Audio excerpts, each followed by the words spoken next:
In this video, we discuss about enzyme mechanisms and evolution. Let's start with introduction. Enzymes are proteins that catalyze reactions that are necessary for life. हमने introduction के बारे में enzyme के काफ़ी detail में पढ़ चुके हैं. अगर आपने वो लेक्चर नहीं लिए तो आप दोबारा से वो लेक्चर ले लें ताकि आपको आसानी से इसकी समझ आ जाए. उसके अलावा जो है इसके मैकेनिज़्म है उसके ऊपर भी एक अलग से वीडियो बनाई हुई है जिसको आप लोग डिटेल में पढ़ें. इसमें जस्ट हम थोड़ा सा शॉर्ट इंट्रोडक्शन लेंगे कि उसका मैकेनिज़्म किस तरह का है और उसका इंट्रोडक्शन कैसा है और उसकी एवोल्यूशन किस तरह हुई, उसकी कौन सी थ्योरीज़ हैं जिसकी बेस पे हम कहते हैं कि एंजाइम की एवोल्यूशन हुई.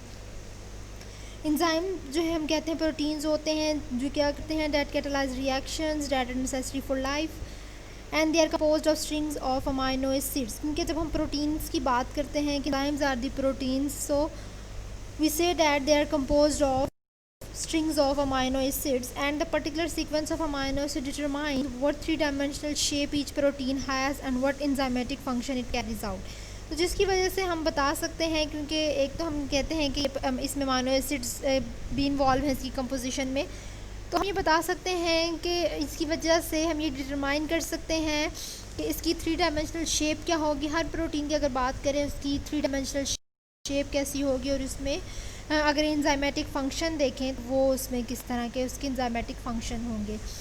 Biologist categorise enzymes into families based on similarity of structure. तो बायोलॉजिस्ट जो थे इन्होंने एंजाइम की एक कोई फैमिली में कैटेगराइज किया उनकी सिमिलैरिटी को देखते हुए, उनके स्ट्रक्चर किस तरह सिमिलर है और जिनके स्ट्रक्चर सिमिलर थे उनको एक कैटेगरी में रखा, जिनके स्ट्रक्चर डिफरेंट थे उनको अलग कैटेगरी में रखा. The more similar the structure the closer the evolutionary relationship is presume to be. तो जिनके स्ट्रक्चर्स बहुत ज़्यादा सिमिलर थे उनकी अगर हम एवोल्यूशनरी रिलेशनशिप की बात करें तो वो भी एक दूसरे के बहुत ज़्यादा क्लोज़र थी. ठीक है, जैसे कि अगर हम बात करें कि दो स्पीशीज़ हैं वो बहुत ज़्यादा मिलती जुलती हैं तो उनका जो एवोल्यूशन है वो हम कहेंगे कि वो एक ही स्पीशीज़ से हुआ होगा. ठीक है, जिसकी वजह से वो क्लोज़र रिलेशनशिप है उनके दरमियान में, तो हम कहते हैं कि इनका इंसेस्टर जो है वो एक होगा. अभी इसका बेसिक कंसेप्ट है मैकेनिज़्म का. इसके जो मैकेनिज़्म में हम क्या बातें पढ़ते हैं ये मैंने जस्ट यहाँ पे आपको पिक्टोरियल भी दिखाया है, क्योंकि डिटेल में हम लोग पढ़ चुके हैं, वो आप लोग अलग से वीडियो देख लीजिएगा. बेसिक कंसेप्ट जो है हम कहते हैं कि ये सबस्ट्रेट है और ये हमारे पास एक्टिव साइट है एंजाइम की. यहाँ पे सबस्ट्रेट एंटर करता है इस एंजाइम की एक्टिव साइट पे. नेक्स्ट हम कहते हैं कि यहाँ पर जब वो एक्टिव कर जाता है एंजाइम जो सबस्ट्रेट है वो इस एक्टिव साइट पर आकर बाइंड करता है. Enzyme changes shape slightly as substrate binds. तो यहाँ पे एंजाइम में हमने जब इंड्यूस्ड फिट मॉडल पढ़ा था तो उसमें हमने कहा था कि ये थोड़ी सी अपनी शेप को चेंज कर सकता है, लेकिन लॉक एंड की मॉडल में हमने ये बात नहीं पढ़ी थी. इंड्यूस्ड में हमने कहा था कि ये अपनी थोड़ी सी शेप एक्टिव साइट की चेंज कर सकता है, सिर्फ माइन्यूट सी, ज़्यादा नहीं करता, सिर्फ थोड़ी सी चेंज करेगा. और जहाँ पे ये आकर सबस्ट्रेट बाइंड कर जाता है, देखिए यहाँ पर इसकी थोड़ी सी शेप और थी और यहाँ पे थोड़ी सी चेंज हो जाती है. उसके बाद यहाँ पे प्रोडक्ट बनने वाला होता है, एंजाइम प्रोडक्ट कॉम्प्लेक्स बन जाता है. पहले एंजाइम सबस्ट्रेट कॉम्प्लेक्स बनता है, उसके बाद प्रोडक्ट कॉम्प्लेक्स बनता है और यहाँ पे ये कलर चेंज से इसका डिफरेंस दिखाया हुआ है. उसके बाद जो प्रोडक्ट्स होते हैं वो इस एंजाइम को लीव कर देते हैं, products leaving the active site of the enzyme. यहाँ से वो इस जो एंजाइम की एक्टिव साइट यहाँ से ये प्रोडक्ट लीव हो जाते हैं. ये इसका बेसिक कंसेप्ट है जो इसके मैकेनिज़्म में इन्वॉल्व है. अब हम अगर इसकी बात करेंगे एवोल्यूशन ऑफ एंजाइम की, अगर बात करें कि हाउ डिड दे एवॉल्व, ये एवॉल्व कैसे हुई, तो इसमें दो थ्योरीज़ हैं. There are two theories propose to explain the evolution of enzyme system. एक तो दो थ्योरीज़ वो हमने पढ़ी थी ना कि जो एंजाइम को एक्सप्लेन करती हैं. एक तो हमने पढ़ी थी लॉक एंड की मॉडल और एक हमने इंड्यूस्ड फिट मॉडल पढ़ी थी. वो थ्योरीज़ अलग थी, लेकिन ये थ्योरीज़ उसकी एवोल्यूशन की बेस पर हैं. एक को हम रेट्रोग्रेड कहते हैं, एक को हम पैच वर्क कहते हैं. इससे पहले आप लोगों ने इसके बारे में नहीं पढ़ा होगा. रेट्रोग्रेड हम कहते हैं कि 1945 में, ये सिर्फ एक स्टेटमेंट है इन थ्योरी की जो इन्होंने दी गई थी. In 1945 one of the first theories regarding the evolution of metabolic pathways often referred to as the retrograde evolution model was proposed by Horowitz. अब 1945 में एक फर्स्ट थ्योरी जो है वो इवॉल्व हुई एक उसकी मेटाबॉलिक पाथवे की बेस पे. उसके मेटाबॉलिक पाथवे को देखते हुए फर्स्ट जो है वो थ्योरी आई जिसको हम रेट्रोग्रेड एवोल्यूशन मॉडल कह रहे हैं, जिसको हेरोइड्स ने प्रपोज किया था और ये 1945 की बात है. ठीक है, it states that pathways evolve backwards.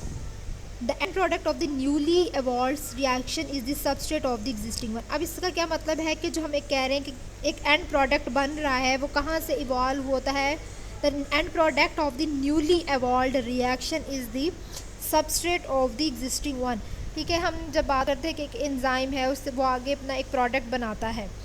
ठीक है, अब वहाँ से एक नया रिएक्शन इवॉल्व होता है. ठीक है, जो प्रोडक्ट बन जाता है उसके बाद आगे फर्दर वो रिएक्शन अपने परफॉर्म करता है. उसके अलावा वो जो सबस्ट्रेट है is the substrate of the existing. और वो सबस्ट्रेट किसका होता है, जो पहले से वहाँ पर अगर एंजाइम की अगर हम बात करें तो वो उसका सबस्ट्रेट होता है. फिर उसके बाद आगे वो जाकर प्रोडक्ट बनाता है. फिर जब वो प्रोडक्ट बनाता है प्रोडक्ट के बाद फर्दर अपने रिएक्शंस को वो परफॉर्म करता है. ये रेट्रोग्रेड थ्योरी में एक उसने स्टेटमेंट दी थी. यहाँ पे ये इसको एक पिक्टोरियल व्यू में बताया हुआ है. यहाँ पर ये क्रॉस लगा हुआ है सबसे पहले वाले पे. उसके बाद E1 है, एंजाइम 1 है. उसके बाद आगे ये B है. नेक्स्ट उसके प्रोडक्ट बन जाते हैं. अब ये जो प्रोडक्ट है हम यहाँ पे कह रहे हैं, यहाँ पे जो सबस्ट्रेट हुआ था ये किसका था, ये यहाँ पर एग्जिस्टिंग 1 जो सबस्ट्रेट था हम उसकी बात करते हैं कि ये जो है उस जो पहले एंजाइम है मौजूद था उसका सबस्ट्रेट था. अब ये जो रेट्रोग्रेड डुप्लीकेशन है यहाँ पे बताया हुआ है कि उसकी एक डुप्लीकेशन हो रही है. ठीक है, लेकिन जो है ये हमारे इसमें इस थ्योरी में ये डुप्लीकेशन की बात नहीं है, वो हमारी नेक्स्ट थ्योरी में है. अब नेक्स्ट जो है वो पैचवर्क है. पैचवर्क की अगर हम बात करें 1976 में जैनसन प्रपोज दी रिक्रूटमेंट एवोल्यूशन थ्योरी. तो इसने जो है 1976 में जैनसन ने प्रपोज की थी जिसको हम रिक्रूटमेंट एवोल्यूशन थ्योरी भी कह रहे हैं. उसके अलावा इसको जो है पैचवर्क एवोल्यूशन मॉडल भी कहा जाता है. और पैचवर्क एवोल्यूशन मॉडल की स्टेटमेंट क्या थी कि enzyme initially have a broad substrate. अगर एंजाइम की बात करें तो उसकी ब्रॉड सबस्ट्रेट होते हैं, स्पेसिफिसिटीज़ होती हैं उसकी.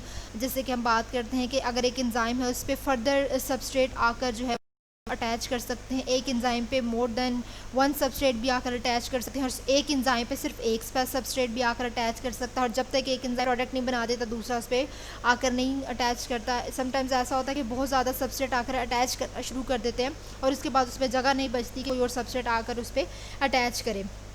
तो इसलिए हम कह रहे हैं enzyme initially have broad substrate specificity and that specialisation takes place by way of gene duplication. और ये जो स्पेशलाइजेशन है ये किसकी वजह से हो रही है, ये जीन डुप्लीकेशन की वजह से होती है कि एक एंजाइम के पास इतने ज़्यादा सबस्ट्रेट मौजूद हैं, जीन में डुप्लीकेशन होती है.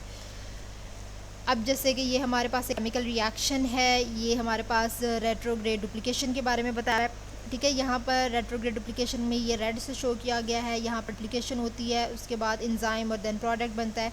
ठीक है, यहाँ पर ये हमारे पास क्या है, ये हमारे पास एंजाइम्स हैं. ये यहाँ पर इन्होंने मेंशन किया हुआ है. ये केमिकल रिएक्शन हो रहा है. यहाँ पे ये सारी जो है एंजाइम्स शो किए हुए हैं, स्टार और ये जितनी भी शेप्स हैं. और ये जो है ये गोल ये मेटाबोलाइट्स शो किए हुए हैं इन्होंने यहाँ पर. अब यहाँ पर ये हमारे पास इनके दरमियान में एडजेसेंट केमिकल रिएक्शन हो रहा है. अब यहाँ पर ये केमिकल रिएक्शन इनके दरमियान में सिमिलर हो रहा है. ये पैचवर्क डुप्लीकेशन, क्योंकि पैचवर्क डुप्लीकेशन में जीन डुप्लीकेशन की बात कर रहे हैं तो इसलिए हम कह रहे हैं कि उनमें सिमिलर हो रहा है. जैसे कि यहाँ हम कर लेते हैं, जैसे कि इसमें आप देख लें ये जो है यहाँ पर हम कह रहे हैं कि ये पैचवर्क डुप्लीकेशन हो रही है क्योंकि यहाँ पर सिमिलर केमिकल रिएक्शंस हो रहे हैं. जीन डुप्लीकेशन की हमने बात की. ठीक है, और यहाँ पर जो है ये देखें यहाँ पर हम कह रहे हैं कि ये डिफरेंट केमिकल रिएक्शंस हैं, डिफरेंट एंजाइम्स, डिफरेंट सबस्ट्रेट्स और डिफरेंट जो है चीज़ें मिलती हैं. और एक केमिकल रिएक्शन बिल्कुल एक साइकिल की तरह, जैसे हम कह रहे हैं एक साइकिल चल रहा होता है वैसे ही केमिकल रिएक्शन चल रहे होते हैं. तो ये एवोल्यूशन है, इसकी सिंपल सी इसकी थ्योरीज़ हैं कि एंजाइम की किस तरह इवॉल्व हुआ, इसकी एवोल्यूशन कैसे हुई. अच्छा, उसके अलावा हमने इसके फंक्शंस जो हैं वो काफ़ी डिटेल में पढ़े थे. हमने जो इसका फर्स्ट लेक्चर लिया था उसमें हमने इसके काफ़ी मल्टीपल फंक्शंस पढ़े थे एंजाइम के. अगर आप शॉर्ट वर्ड्स में देखें इसके अगर फंक्शन की बात करें कि अगर तो एंजाइम नहीं तो लाइफ भी एग्जिस्ट नहीं होगी. No enzyme no life. Enzyme जो है हमारी बॉडी में बहुत इंपॉर्टेंट रोल प्ले करता है. वो इसलिए क्योंकि इससे हमारे मल्टीपल फंक्शंस परफॉर्म होते हैं. हमारी बॉडी में अगर एंजाइम नहीं होगा तो हमारी बॉडी ना तो कोई कैटालिसिस कर सके, कोई रिएक्शन स्पीड अप नहीं हो सकेंगे. ठीक है, तो ये हमने देख लिया है इस लेक्चर में. It's all about